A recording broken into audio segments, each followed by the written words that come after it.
Hey guys, I'm here at the Danforth Music Hall with Gerard Way before his show tonight. How's it going? Good. How you doing? Pretty good. You released your brand new solo album in September, Hasn't An Alien. How's the fans' reaction been so far towards that? It's been super great. The shows have been this really kind of positive atmosphere. It's been great. It's really cool to see how you changed it up this time around. It's really refreshing. Cool. I'm glad. Yeah, I'm glad. How's your experience been touring as a solo artist compared to when you were with your band? It's just different, obviously. It's just everything's obviously a lot smaller, and it's a little easier, and it's just nothing too different. You're still touring around and seeing the world and stuff. Obviously I miss the guys, Yeah. It's just a different thing, Yeah.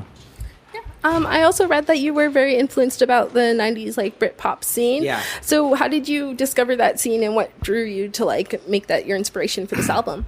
It was the music that always had stayed with me over the years. I had discovered punk when I was young, and then grunge came out, and I didn't really respond to that, but I responded to Britpop. And I found myself just listening to this stuff over and over again, throughout all the years. That's awesome. What were some of your favorite artists from this era? Definitely Blur and Pulp and Supergrass and Lush. I really dug Elastica and Sleeper, Echo Belly,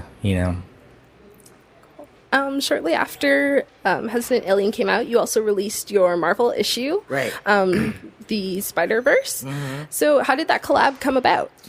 Nick Lowe, who's the editor of SpiderMan, he used to be the editor of all the X books before they had moved him to SpiderMan. And he had been wanting to work with me for years because he was a fan of Umbrella Academy. And so the time was never right, but he caught me in this window kind of right after I'd finished As an Alien, where I didn't have anything to do for 2 months. So he said, "Would you write an issue?" And I said, "Sure." So that totally worked out. Yeah, then. it worked out, yeah.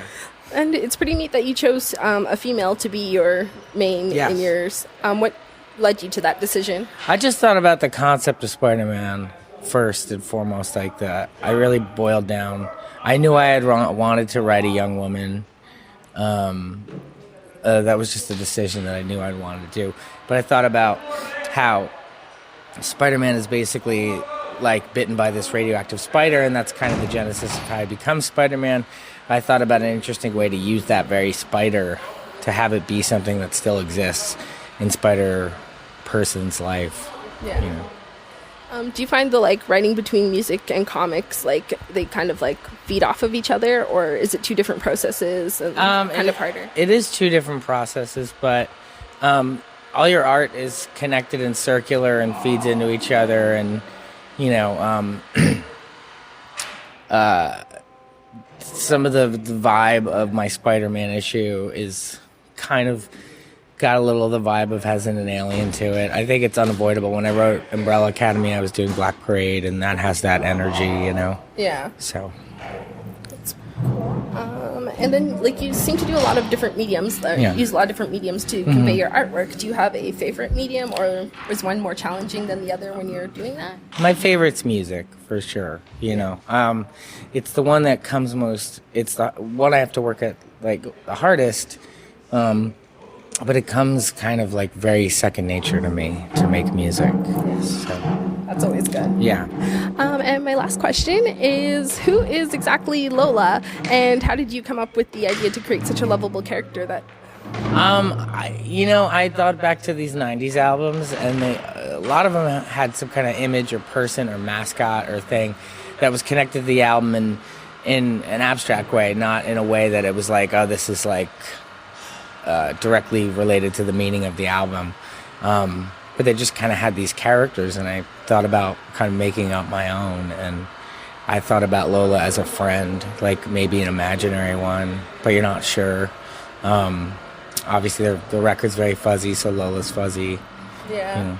That's pretty awesome, because it's Lola also has a support group going on Tumblr and stuff like that. It's helping. People really dig Lola, which is really awesome, And just to end things off, where can fans find you on social media? I'm Gerard Way on Twitter.